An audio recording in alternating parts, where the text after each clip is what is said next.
Okay. We're ready to roll? Okay. I'd like to call to order the Open Space, Parks, and Recreation Commission meeting. First, we'll do the motion to accept commissioner participation by Zoom. Commissioner Sims, please state your reason for requesting meeting participation by Zoom. I had to be out of town for some family obligations. Okay.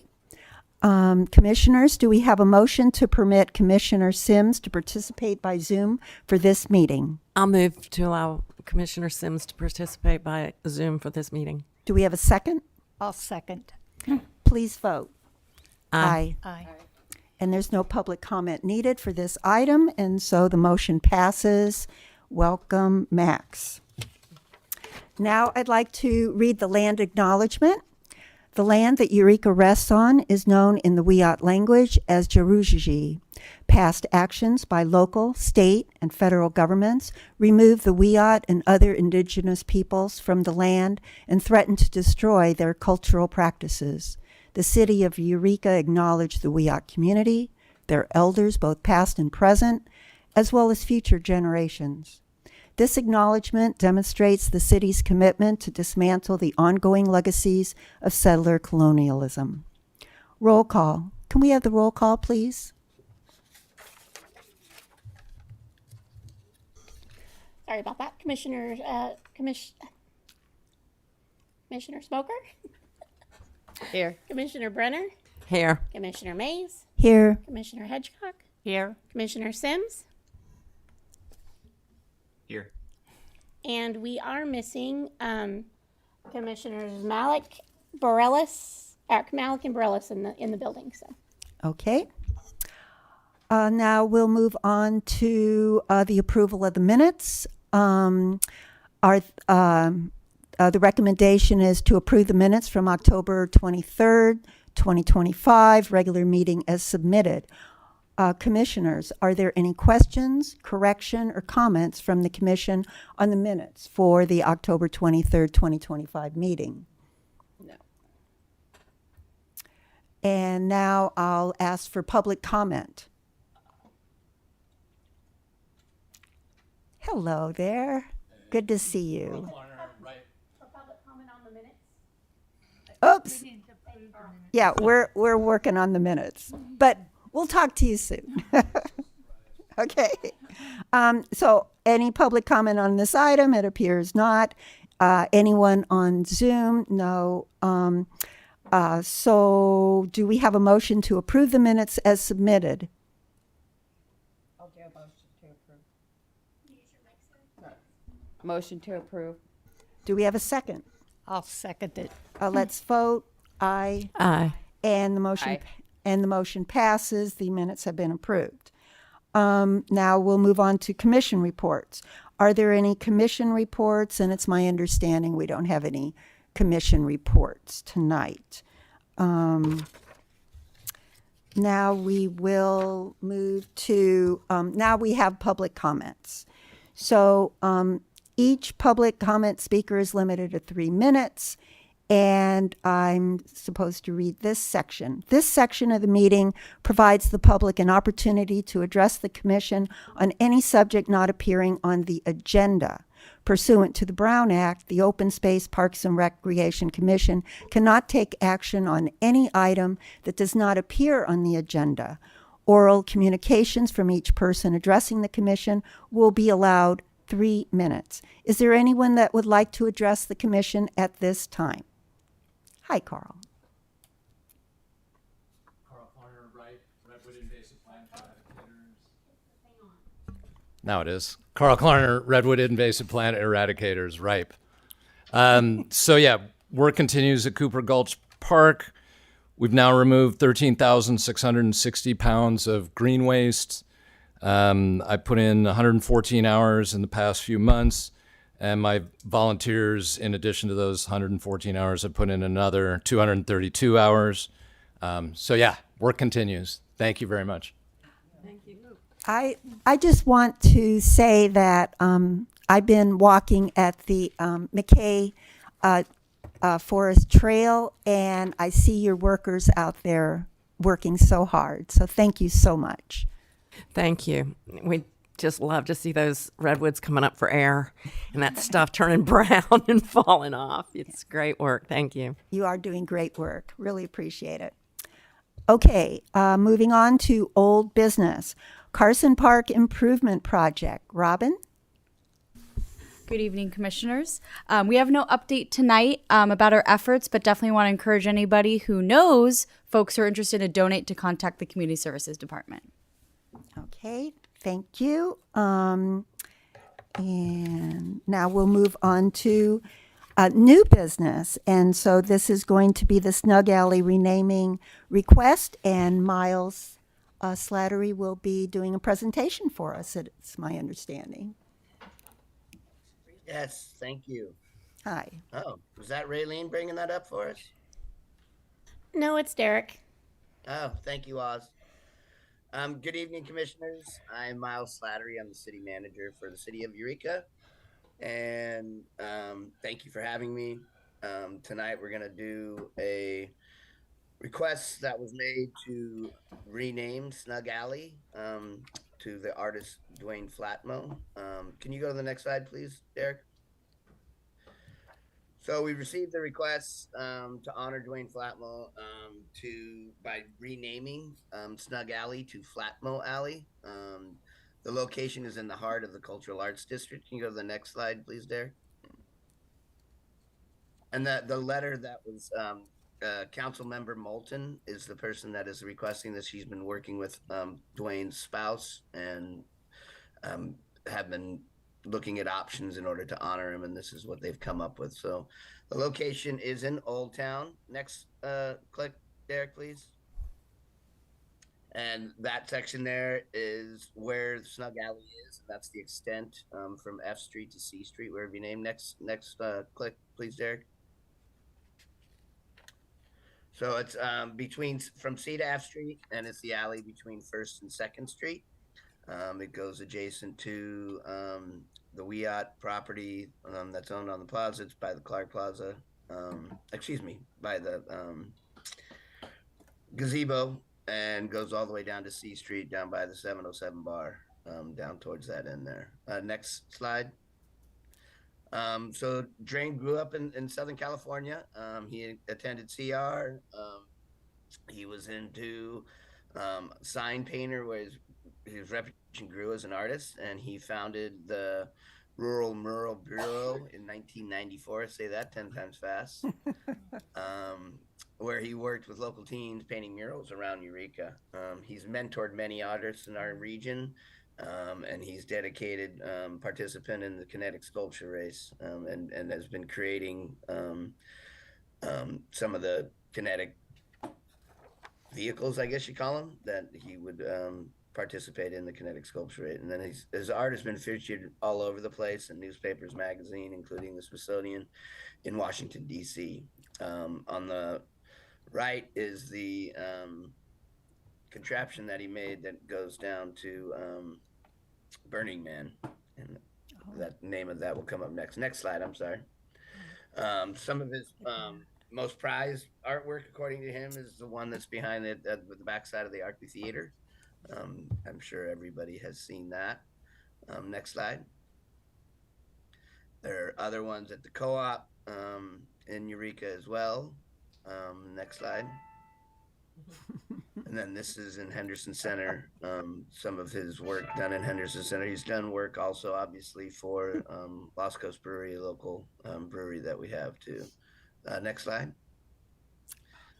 And then this is some other work that he has done throughout the city of Eureka. So he's a well-known artist, been a mentor to a lot of our local artists, and his health is not very good right now, and this is a way that his spouse, as well as Councilmember Moulton, would like to honor Dwayne by renaming this alley. Next slide, please. So as far as the process, we received the requests. The first, whenever we name a public facility, it goes through this process. We've done it for other naming projects. And so it comes to you guys first, OSBR, and then goes on to the Planning Commission. and then goes to the city council for consideration. So what we're looking for, you can go to the next slide, is for a recommendation from you guys. We have two different options. Next click, please, Derek. If you want to support, it would be I move the Open Space Parks and Recreation Commissions to support the request to Snug Alley to Flatmo Alley and recommend city council approval. Or if there's a motion not to support it, it would be I move Open Space Parks and Recreation does not support the request to rename Snug Alley to Flatmo Alley and does not recommend this change to city council. So with that, I'm available for any questions. Hey, Miles. Councilmember Moulton is in the audience, and we'd like to invite her up to make any additional comments about this request. Perfect. Thank you very much. And I appreciate that presentation, City Manager Slattery. That was very concise. So I'm the one who made this request when Dwayne's wife came to me and made the suggestion that we find something in town to name after Dwayne. I thought, how many places is Dwayne's signature already on our community, and what a great honor to name something really important after him. So I worked with staff to find something that was appropriate. The Cultural Arts District or someplace where public art would be appropriate seemed like where we needed to be looking. And we chose Snug Alley because it seemed to have a name that only referred to what it was. But I was wrong. We looked through the records, we found the resolution where the alleys had been renamed in Old Town, but it didn't give any reasoning. So I dug and I was trying to find, why is this called Snug Alley? And we all just sort of assumed it's because it was a snug little alley and it was cute. Until today when I managed to talk to an actual historian. So big thanks go to Steve Lazar at the Humboldt Project, who sent me some wonderful pictures of the reason Snug Alley is called Snug Alley, which is it is named after a very popular long-running bar. As you know, there were plenty of those in Old Town, and there was one called The Snug. And they, like I said, they're popular. One of the newspaper clippings they sent me had a reference to their baseball team going up against the 2030 team. And some charming pictures of men with handlebar mustaches drinking pints of ale and cider. So what I would like to do is withdraw this application temporarily and find a location to honor Dwayne that is in a culturally active area of town, but also either doesn't have a name or doesn't have a name that's so deeply rooted in our community's history. I wouldn't have brought it this far had I done enough due diligence before, and I'm just glad that I managed to catch an actual expert this morning and get some really great pictures. So which I'll happy to share with you. Humboldt Project is a great resource. So I apologize for taking up folks' time, but these efforts won't be wasted. We do want to come back with another request when we find a location that we won't be taking something away, but adding something to the community and the personality of the area. Well, thank you. That's all. The history is very interesting, even though now that you think 2030 Park is no longer named that either. So, you know, that was at least the whole community process. This would be Exactly, a it request that was. we would be making, and we don't Right. want to. I looked it up as well. And apparently when bars, and even in the old country in Ireland, started to have booths, it appears, they called them snugs. Oh, That's maybe what I that's learned what, last yeah. night. They called them snugs. And so that name does go way back. And I would just say that, yeah, go out and look and see what you find. If you don't find something suitable, maybe this is the right thing. So, you know, it's still a possibility. And, right. I am aware of how fast government moves. So we thought we'd just go ahead and get this application in and get the wheels turning. But now that we've got, you know, like I said, some due diligence, I want to find just a really good spot. So we'll I think be that's back. wise, very Okay. wise. Thank you for your time. Thank you. Good night. So, thank you, Miles. I don't know if he's already left. Nope. Oh, Thank okay. you. Thank you all for having me. Appreciate it. we'll be interested to see what they come up with. I'm sure we'll be back at your next meeting. Like Yeah, Okay. because it does seem a very worthy thing to honor Dwayne Flatmo. Right. much appreciated. Thank you, Miles. Thank you. Okay, so now we'll move on to reports. The McKay Community Forest Advisory Group and our scheduled November meeting was canceled, and now it's been rescheduled for next week. So I'll report on that at our next meeting in January. Next is upcoming volunteer opportunities. Robin. Thank you. I'm going to have Derek pull a few slides up of our upcoming opportunities.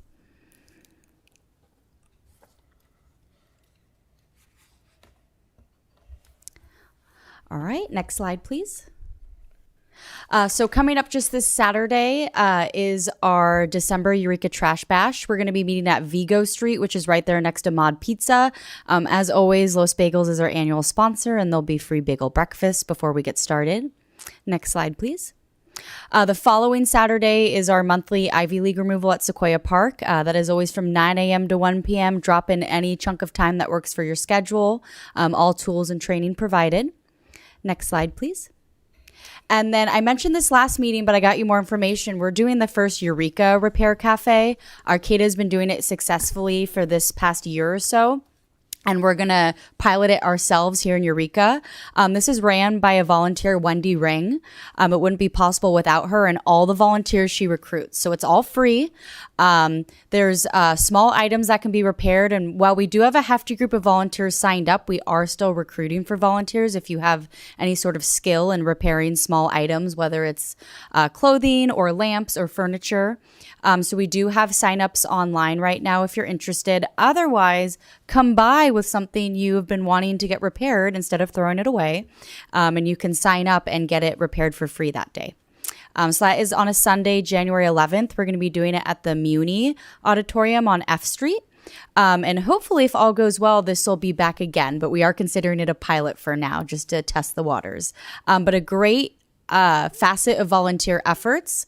We typically think of volunteers running invasive species removal like Carl here, or our trash bashes. But now we're dipping into other volunteer programs, which is volunteers fixing things for the community, which is pretty darn cool. I'm pretty sure that's the last slide I have here. I'll have Derek double check with one click. Yep, that does it for volunteering coming up this next month. Oh, thank you, Robin. Are there any comments or questions? Yeah, I love that idea, the repair cafe. Okay, parks, capital projects. Jeff. All right. So we have a couple updates on some parks projects, as we've been talking a lot about the Grace Martin Memorial Park that's going to be down on the waterfront near Halverson. Exciting news, we are out to bid. It's been out to bid about 10 days so far, and we had a pre-bid walkthrough with some interested contractors. We had a very good turnout. A lot of local contractors showed, and we got to walk the project site with our design team and our project managers and ask questions and just get the visual. And so it was really exciting to get that in motion. So yay on getting progress with that. We're looking at probably a start date sometime in April, hopefully. So we'll be receiving the bids later this month and picking a contractor, going to council. So swings, we have had some swing repairs done, and we had the nest swing, we call it, at Sequoia Park Phase 1 that was in need of repair, and so we had placed an order, and we got the swing and we installed it, so it is back up and fully functional and safe and ready for kids to enjoy. I've gone by there quite often and seen half a dozen to 10 kids all on it at once, so it's a well-liked swing there and a fun option. So, and also in the swing world, we ordered a whole new swing set for Ross Park that we'll be installing. We'll be removing the old one. It's an old product that we can't get replacement parts for anymore, and so we are upgrading that swing. It's a full 3-bay swing set, 2-bay swing set, and it's got the large kind of a nest swing in there too. So we'll be removing and installing new this month. And, The Carson Park swings are well used. I go by there all the time and see people, and I go there at least once a week. Yeah. And swing. Always the swings are always popular at all of our parks, and so we always are interested in like recreating the experience as well as bringing in the newer innovative models and things like that are fun. And that is it for capital project update.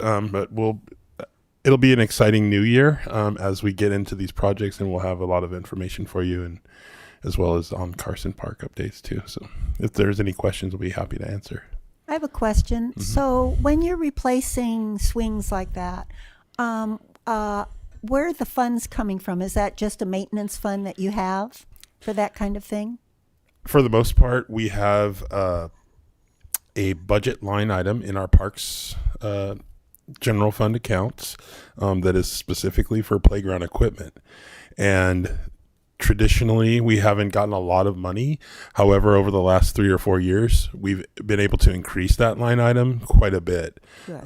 So to where we were very, very limited 10 years ago on what we were able to purchase in that capital account, but to quadrupling the size of that line item.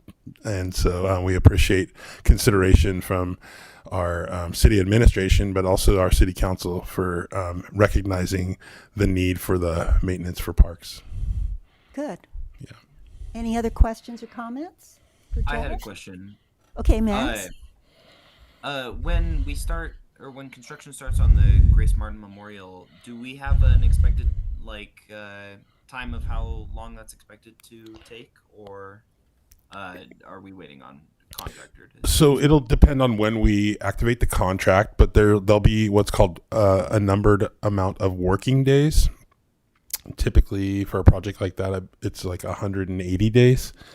I think I recall reading that in the contract, in the bid packet, but and then there's some exceptions for weather and other things that, can mutually be worked out between the city and the contractor. But, we're hoping it will be done by the end of the year, and we're hoping to have it done in time for the good weather, really, in the September weather window there is our best. So. And will there be like a grand opening yeah. ceremony? That'd be Yeah, and fun. there'll also be the second portion of that project will be the completion of the waterfront trail through there. That will be a Class 1, all new paved trail. Part of the park design, as we probably talked about before, includes a really nice separation between the park and the trail. Right now, as it sits, there's a little bit of a conflict area where you come through the amphitheater. And if you're bicycling through there and there's, young ones and stuff there, it's a little bit of a conflict. So we'll be removing that out and keeping it along the waterfront alignment.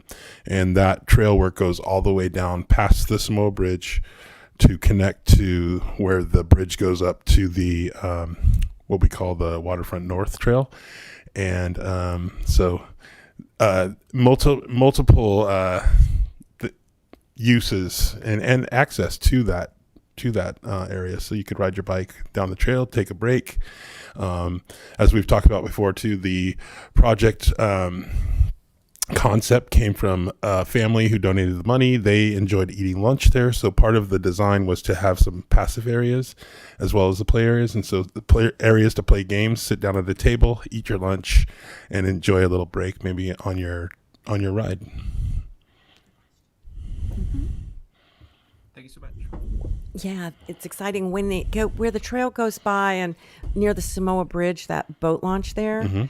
I had at one point thought there had been talk of improvements in that area and a restroom and some different things. Are those still on the table? Yes, and that is another grant opportunity that we have been seeking for a couple of years. It slowed down a little bit during COVID when the grant funding was diminished, but it's back on the table. We are requesting, we have a design done that was done with engineers from Department of Building and Waterways. It includes a new restroom, redoing the whole parking lot with new lighting, and a new launch ramp that would provide access for motorized and non-motorized vessels. And so that will be a huge improvement and another access point for boating and all the modes of transportation we have. Well, that's good news. And I just want to say, as a kayaker, a ramp is a perfect place to launch. It's tough to get in a kayak off of a dock. Yeah. And there are places like up on the Arcata side of the marsh where they put in this beautiful dock and such. And I would go to the old ramp, you know, because you can just scoot in. And likewise, behind Target, where that ramp is, it's really steep. And so you can't really go in and out the kayak there. You end up sitting way back and having to beg somebody on the trail to give you a pull. So just a gentle boat ramp like at the marina at Wharfinger, those kind of ramps work just fine. Or a simple little sandy spot, you know. So it can be pretty simple. So the design actually includes one side of the ramp will have a motorized, so it'll be a normal height dock with ties for your lines and such, and then the other side will have the non-motorized, and it has a lower freeboard there, so it's going to be much more comfortable for like a kayak or canoe or scull to get in there, get into the vessel, and then it has like hand rails and things like that to assist you in and out. So it is specifically designed for the kayaker. Would be good because yeah. that's vexing to get Yeah. drop off of a fairly high dock. Yes. Thank you. And the tide's really ripping in and out of there sometimes. And so like being pushed up against the dock, having something to hold on to assist your getting in and out of the boat will be, that'll be really nice. Great. Yeah, and if we can just get on the ramp, because you can just lay your boat on the ramp Yeah. and just scoot back and launch. Yeah.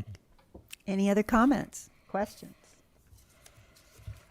Okay, next, recreation revenue summary for October 2025. Are there any questions or comments from the commission on the recreation revenue report?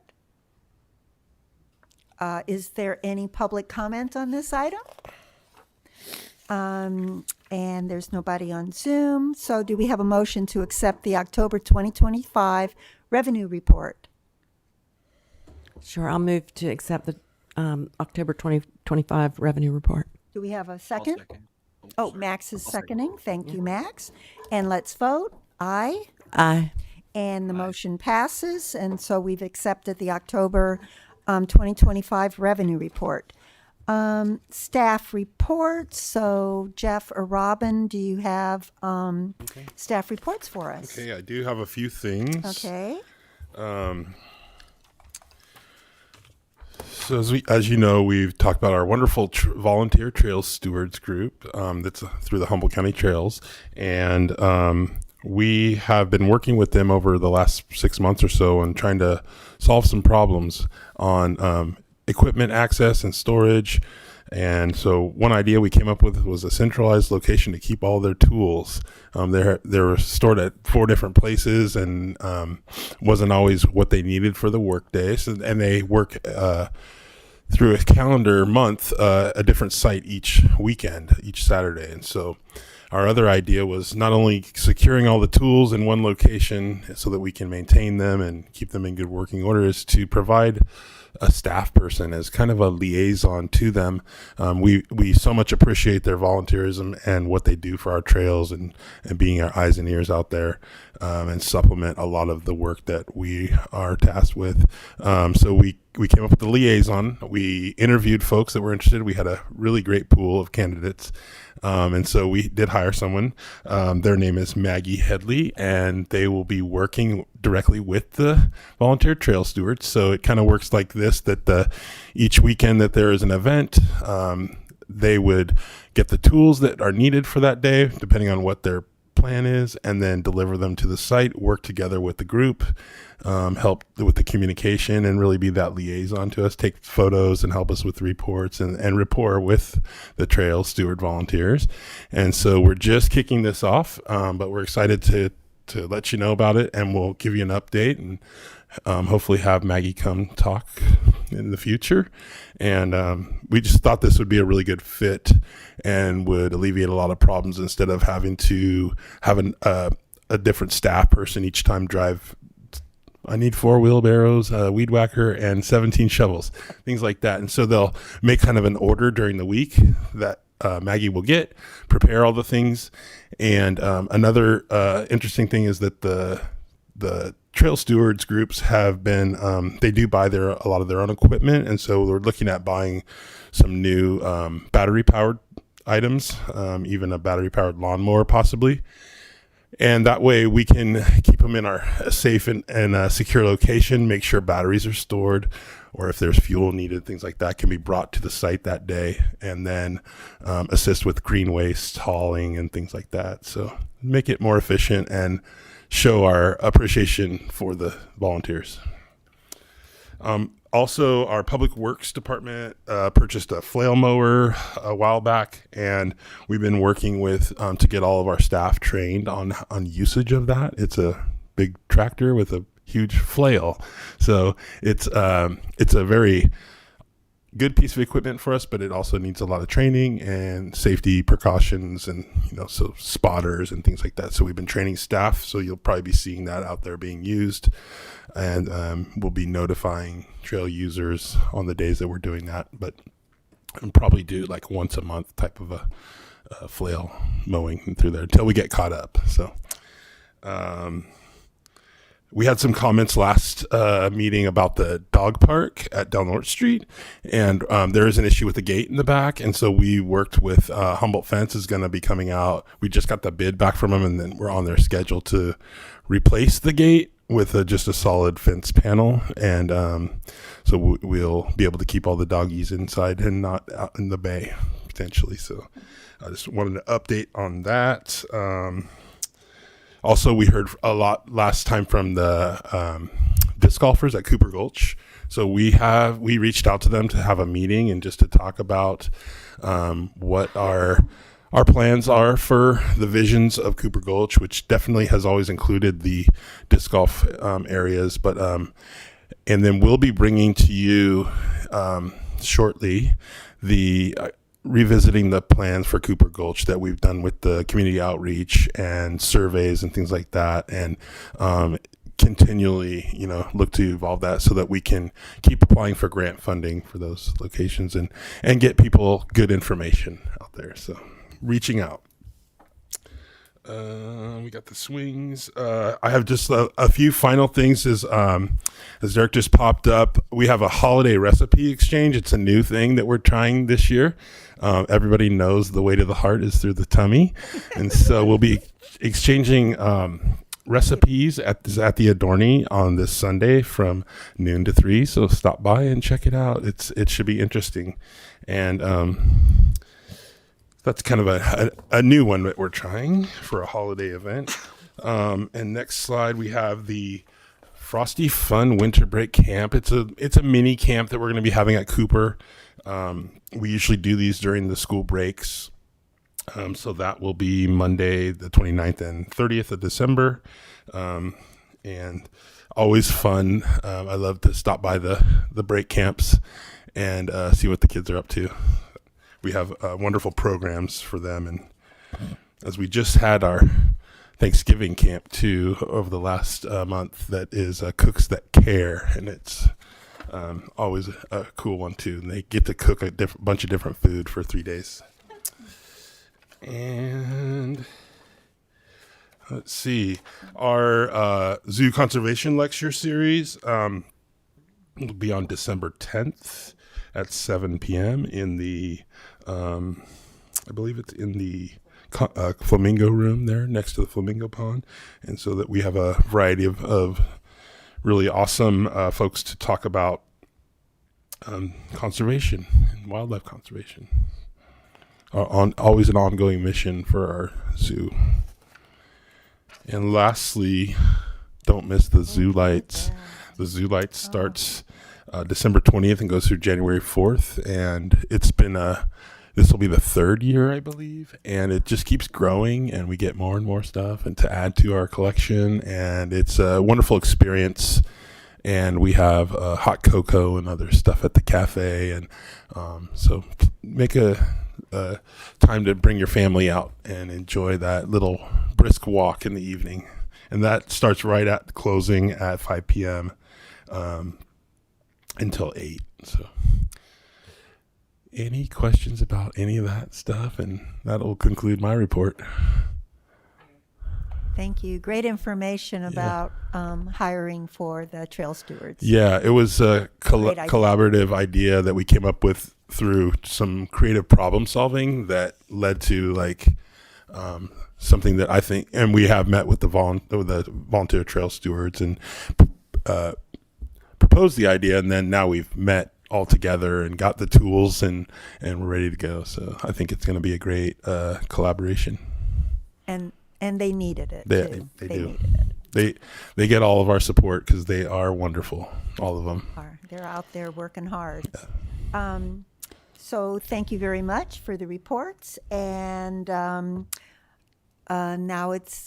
looks like it's time to adjourn. So the next regular meeting will be on January 22nd, 2026 at 6 p.m. in council chambers at Eureka City Hall. And the meeting is now adjourned. Thank you. Happy holiday, everyone. Thanks, Max. You too.